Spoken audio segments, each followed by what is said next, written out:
Bonjour, bienvenue sur ma chaîne. Aujourd'hui, je vais faire du caramel. Je vous le dis, c'est vraiment très bon. Puis je dois vous aviser qu'il y a un très haut risque de dépendance. Donc, vous allez commencer à en manger, puis vous ne pourrez plus vous arrêter parce que c'est vraiment très bon. Pour faire le caramel, on a besoin d'allulose. L'allulose, c'est un édulcorant naturel. Donc, c'est un sucre qu'on retrouve dans certains aliments. Donc, on va le retrouver dans le blé, dans les figues et dans les raisins secs. Et puis, ce qui est intéressant avec l'allulose, c'est que ce n'est pas un sucre d'alcool. Donc, il ne va pas perturber la digestion comme l'érythritol. Parce qu'il y a des gens pour qui l'érythritol va causer des gaz et des ballonnements. Donc, vous n'aurez pas ce problème-là avec l'allulose parce que c'est seulement une petite quantité d'allulose qui va être absorbée dans le sang. La majorité de l'allulose va être tout simplement éliminée dans l'urine. Mais malheureusement, l'allulose n'est toujours pas approuvée par Santé Canada, donc on ne peut pas l'acheter au Canada. Donc, on doit se le procurer sur des sites américains. Donc, moi, je l'achète sur le site iHerb. Je vais vous mettre le lien dans la description de la vidéo. Et puis, pour faire le caramel, on a absolument besoin de l'allulose. Parce que l'allulose, c'est le seul édulcorant qui va réagir comme le sucre. Donc, c'est l'édulcorant qui se rapproche le plus du sucre. Donc, on peut le faire fondre et puis on peut le faire colorer comme on ferait avec du sucre. Et puis, l'allulose, comme l'érythritol, le fruit du moine et la stevia, ça ne contient pas de glucides parce que, comme je vous disais tantôt, la grande majorité de l'allulose qu'on va consommer va être éliminée dans l'urine. Donc, ça n'a pas vraiment d'impact au niveau de l'insuline. Donc, je m'installe et je vous reviens dans quelques secondes.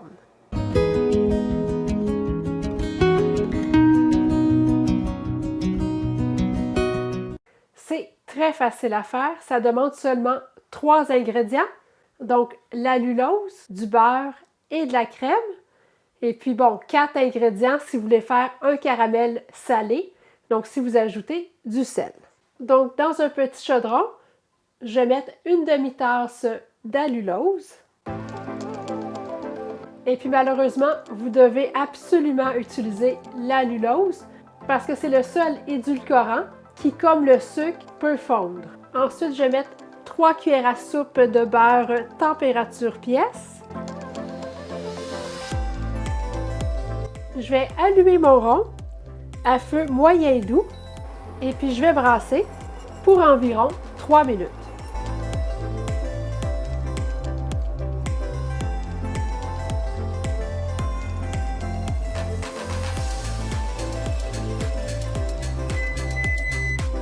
Donc mon mélange d'allulose et de beurre est devenu bien doré. Je vais ajouter un quart de tasse de crème 35%. Il faut faire attention parce que ça fait des bulles. Donc, je vais l'ajouter lentement parce que je ne voudrais pas que ça déborde. Comme j'ai utilisé du beurre salé, je n'ai pas ajouté de sel. Mais si vous aimez le goût du caramel salé ou si vous avez utilisé du beurre non salé, vous pouvez ajouter une pincée de sel ou ajouter du sel à votre goût. Et puis, je vais poursuivre la cuisson pour 2 minutes. Là, j'ai baissé mon rond au minimum.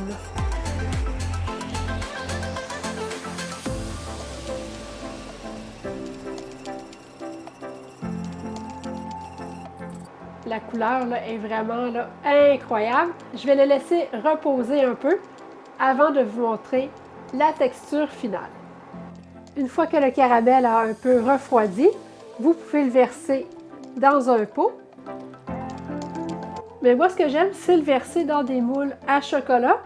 Comme ça, je suis sûre d'en manger de façon raisonnable. Je vais me prendre 1 ou 2 petits carrés de caramel et puis je vais être satisfaite que si je commence à le manger dans le pot comme ça, je pense que c'est facile de manger le petit pot au complet. Donc, le caramel, vous pouvez les manger comme ça. Dans le fond, c'est comme des bonbons.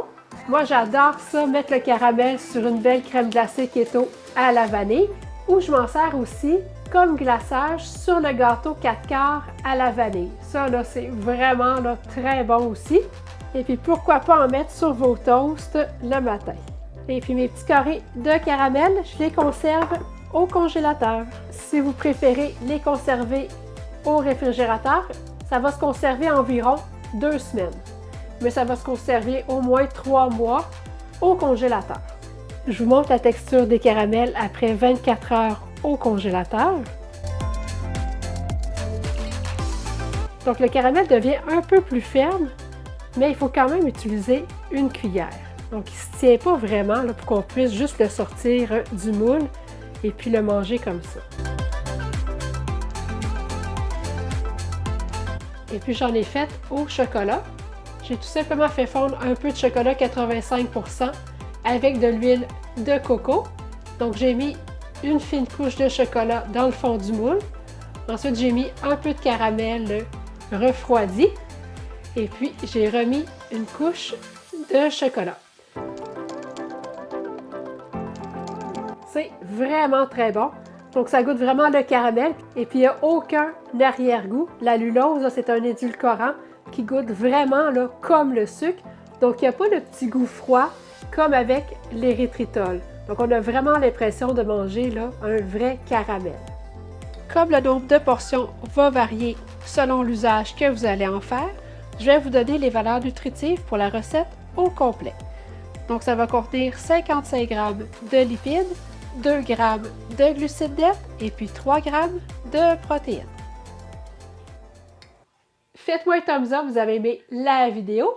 N'hésitez pas à la partager. Si vous n'êtes toujours pas abonné à ma chaîne, n'oubliez pas de le faire pour ne manquer aucune nouvelle recette. Et allez visiter mon site ketosantéplus.com.